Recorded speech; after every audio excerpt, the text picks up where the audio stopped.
پیران پیر کی عظمت سے متعلق چل رہی تھی، دل کو چھونے والی گفتگو آپ فرما رہے تھے، خاص طور پر بچوں کے لیے پیران پیر کی حیات طیبہ میں کیا درس ہے؟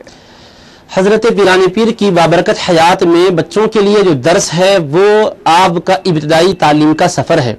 جس وقت حضرت آپ کو یہ بات معلوم ہوئی کہ بغداد علماء کرام کا مرکز ہے، وہاں اہل اللہ رہا کرتے ہیں، تو آپ نے اپنی والد ماجدہ سے عرض کیا کہ امی جان، یہاں اپنے مقام پر جو کچھ بھی حاصل کرنا تھا میں حاصل کر چکا، اب چاہتا ہوں کہ علوم عالیہ کی تکمیل اور تحصیل کے لیے سفر کروں۔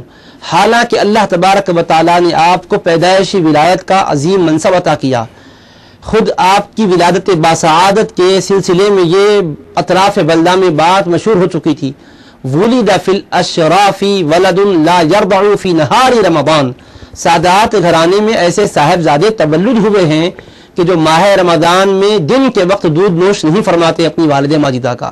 تو بچپن سے ہی آپ کی ولایت کا چرچا اور کرامت کا چرچا ہو رہا تھا۔ اس کے باوصف آپ نے دنیا کے بچوں کو درس اور پیغام یہ دیا، تم اپنے کسی بھی مقام پر روحانیت کی کیوں نہ ہو، علوم ظاہری کی تکمیل و تحصیل کے لیے تمہیں سفر بھی کرنا ہوگا، مشقتوں سے گزرنا بھی ہوگا، اور اس راہ میں ہر تکلیف کو سہتے ہوئے ظاہری مراحل کی تکمیل کرنی ہوگی۔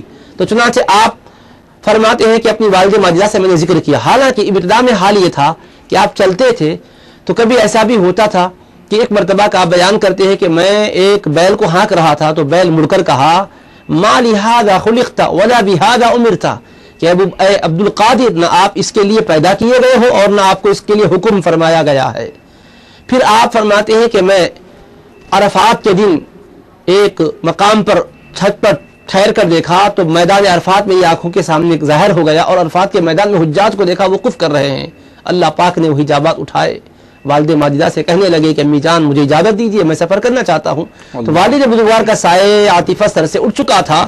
والد ماجدہ بہرحال آپ کے شوق علم کی سلسلے میں بہت ہی الحمدللہ حوصلہ افزائی فرمائی اور فرمایا بیٹے ضرور جاؤ، اور اپنے پاس سے انہوں نے ایک رقم کو آپ کے پاس محفوظ آپ کی صدریہ میں سی دیا اور فرمایا ایک میری وصیت ہے بیٹا، چاہے کیسے ہی مراحل کیوں نہ آ جائیں، ہمیشہ سچ کہنا، کبھی غلط بات زبان سے نہ نکالنا۔ آپ نے والد ماجدہ سے وصیت کو سنا اور اس پر آپ کو اطمینان دلایا۔ اس کے بعد آپ روانہ ہو چکے، تشریف لے جا رہے تھے، راستے میں پہنچے ایک مقام پر جہاں پر آپ نے اور آپ کے ساتھ قافلے والوں نے قیام کیا، تو وہاں لٹیرے اور رہزن رہا کرتے تھے، انہوں نے پورے قافلے پر حملہ کیا اور سب کے ساز و سامان کو لوٹنا شروع کیا۔ اس کے بعد آپ کی طرف لڑ بڑھ کر ان میں سے کسی ایک نے کہا کہ بابا آپ کے پاس بھی کچھ ہے؟ تو آپ نے فرمایا کہ ہاں میرے پاس بھی رقم ہے، اشرفیہ ہے، حالانکہ اس کو پتا بھی نہیں ہو رہا تھا کہ آپ کے پاس کیا ہے۔ پھر دوسرے نے کہا تو آپ نے یہ جواب دیا، تو شاید وہ سمجھے کہ یہ ہمارے ساتھ مذاق و دل لگی کر رہے ہوں گے، ایسے یہ گزر گئے۔ ایک کے بعد دیگر ہر کسی سے آپ نے یہی جواب دیا، تو سبوں نے اپنے سردار سے کہا کہ بھئی ایک عجیب نوجوان، ایک عجیب صاحبزادے ہمارے اس وقت قافلے میں ہیں، سارے قافلے والے ہم سے اپنے مال کو چھپاتے ہیں، یہ کہہ رہے ہیں کہ ان کے پاس مال ہے، ذرا آپ چل کے بات تو کر لیجئے۔ تو قافلے کا جو لٹیروں کا سردار تھا، رہزنوں کا جو لیڈر تھا، وہ کہنے لگا آ کر کہ بابا آپ کے پاس کچھ ہے؟ تو کہنے لگے ہاں میرے پاس اشرفیاں ہیں۔ تو کہا کہاں ہے؟ تو کہا میری بغل میں سی ہوئی ہے۔ حقیقت میں جب صدری کو دیکھا گیا تو اندر سے واقعیت اشرفیہ برآمد ہوئی۔ تو بادشاہ کا جو ان کا لیڈر تھا، رہزنوں کا سردار تھا، ڈاکوؤں کا جو بڑا تھا، وہ کہنے لگا بابا آپ کو پتا ہے کہ ہم لٹیرے ہیں، رہزن ہیں، سب کا مال لوٹ رہے ہیں، پھر آپ سے تو مال چھپایا جاتا ہے اور آپ ہم سے برملا ذکر کر رہے ہیں، آپ نہ کہتے ہوتے تو ہمیں پتہ بھی نہیں چل سکتا تھا۔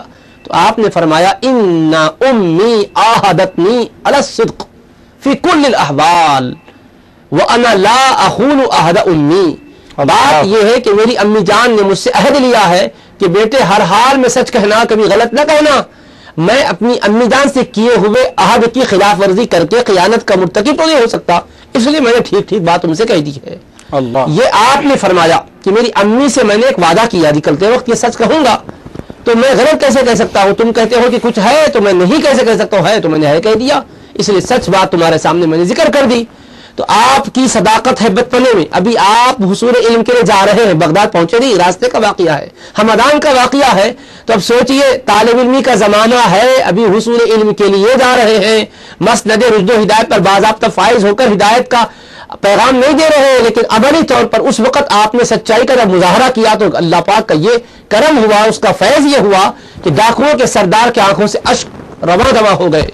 اس نے کہا کہ شہزادے تم اپنی امی سے کیے ہوئے وعدے کے خلاف جانا نہیں چاہتے. میرا عجیب حال ہے, میں نے اپنے رب سے وعدہ کیا اور میں اس کے خلاف زندگی بسر کر رہا ہوں, اور میں لٹیرا بن کر لوگوں کے ساتھ کتنا ظلم و زیادتی کا برتاؤ کر رہا ہوں. فوراً اس کی آنکھ سے آنسو بہنے لگے. اس نے صدق دل سے توبہ کی اور کہنے لگا کہ آج سے میں وعدہ کرتا ہوں شہزادے آپ کے حق پر میں توبہ کرتا ہوں, پھر کبھی ڈاکہ زنی اور رہزنی نہیں کروں گا. سارے قافلے کے مال کو واپس لوٹا دیا. سارے کے سارے قافلے کے ساتھ جو اس کے اور رہزن تھے وہ کہنے لگے کن انت مقدمنا فی قطع الطریق وانت مقدمنا الان فی التوبہ, کہ آپ لٹیرے پن میں ہمارے سردار تھے تو آج توبہ میں بھی آپ ہمارے سردار ہیں. ہم بھی توبہ کرتے ہیں حضرت کے ہاتھ پر, ہم بھی آئندہ سے رہزنی نہیں کریں گے. سبوں نے توبہ کی آپ کے دست حق پرست پر, الحمدللہ اس کا یہ فیض ہوا. تو آپ نے بچپن میں اس واقعے کو ظاہر کر کے تمام بچوں کو میسج دے دیا کہ بچوں اگر تم بڑا بننا چاہو, رب کا محبوب مقرب بننا چاہو تو صداقت شعار بنو, اور اپنی زبان سے کبھی خلاف واقعہ بات نہ کہو, چاہے جان پر کیوں نہ بن پڑے.